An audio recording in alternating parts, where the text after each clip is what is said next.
Halo Sobat Easy Stock, nih video ini judulnya hati-hati sama saham-saham ini, rugi kok bisa bayar dividen. Apa sih saham ini? Oke, KF, MGRO, PZZA, Innov, TPIA.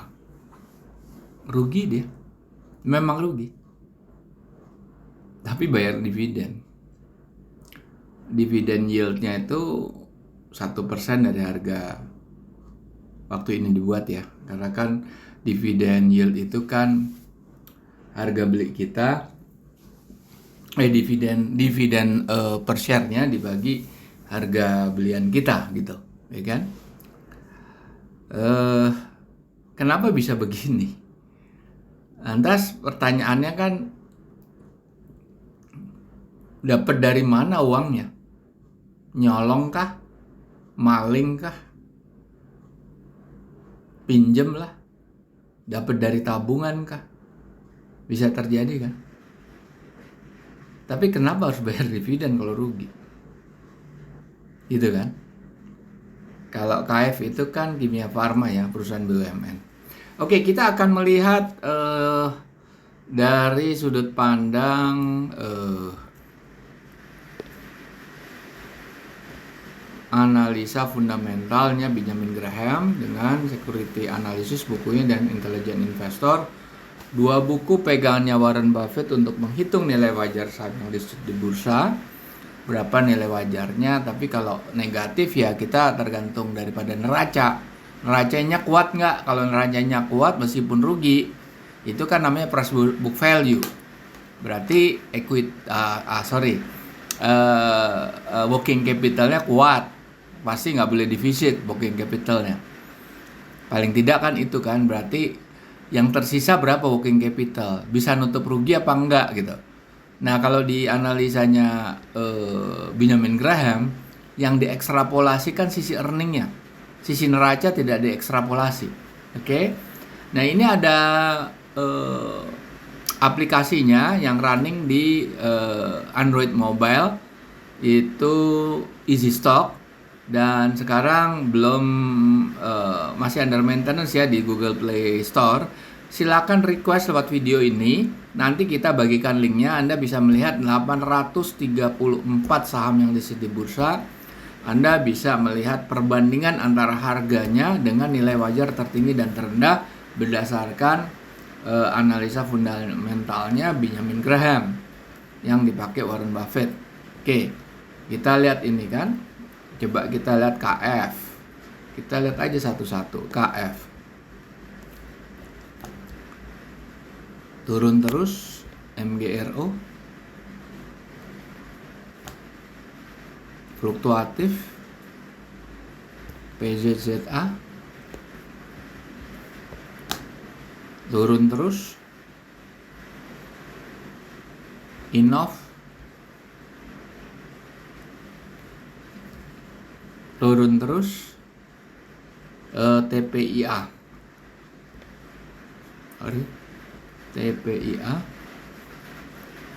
perusahaan besar, Chandra Asri, fluktuatif. Oke. Sekarang kita langsung masuk ke Easy Stock. Nah, Anda download dan register email Anda seperti ini. Anda buka bendera Indonesia, akan ada 834 saham. Anda buka satu pertama, KF, perusahaan farmasi, apotek. Nilai wajarnya nggak bisa dianalisa, negatif. Kenapa? Ya jelas di sini kan net income-nya negatif atau net loss. Tapi free cash flow-nya bisa dapat surplus karena di back end ini ada biaya dan pendapatan lain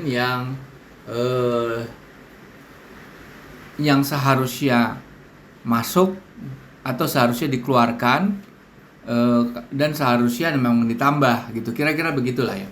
Jadi makanya hasilnya kok dia rugi tapi cash flow-nya positif, bisa karena tuh ada faktor depreciation, ada faktor capex, ada faktor pendapatan dan biaya lain-lain yang non recurring.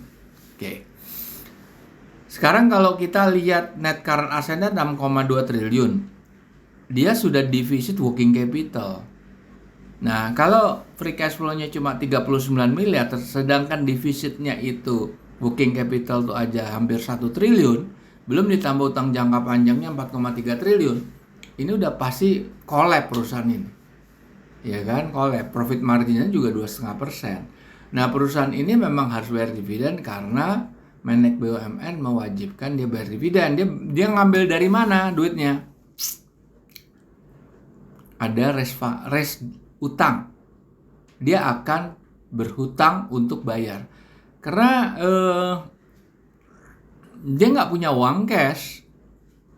Kecuali gini ya arti gini lah. Uang cash adalah 6,2 triliun ya. Dia kan nggak bayar utang jangka pendeknya itu sekaligus lunas, enggak. Tapi kalau kita lihat di sini dari analisanya Benjamin Graham kan, keandaikan dia nutup semua utang jangka pendek pun nggak punya duit dia, gitu kan? Oke, makanya perhitungannya jadi negatif. Kalau bayar pasti bisa, ada duit kok 6,2 triliun, kenapa nggak bisa bayar? Pasti bisa meskipun rugi. Oke, emang di kas ada. Oke, sekarang apalagi InnoCycle nggak bisa dianalisa, negatif. Nah, dia ngambil duit dari mana nih? Net income negatif kan? Free cash flow positif 22 miliar. Nah, net current asset aja ini sama kejadian kayak KF ya.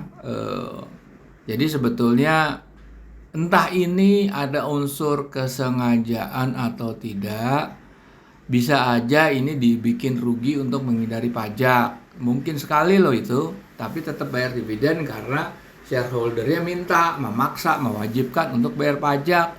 Sekarang kalau lihat Innov ini, dia aja udah defisit 200 miliar, kurang ya. 200 miliar ditambah utang jangka panjang kira-kira hampir 300 miliar dia defisitnya. Jadi nggak mungkin free cash flow-nya itu bisa nutup, makanya negatif semua gitu. Oke, habis Innov itu PZZA, Pizza Hut negatif juga. Kenapa di sini? Kita lihat net loss kan. Free cash flow-nya juga sama. Ini satu apa ya? Satu movement untuk bisa aja nih pada sama-sama menghindar pajak, dibikin aja rugi. Tapi masih bayar pajak karena si siapa? Pemegang sahamnya, ayo kan punya duit. Paling tidak free cash flow-nya kan sebetulnya positif.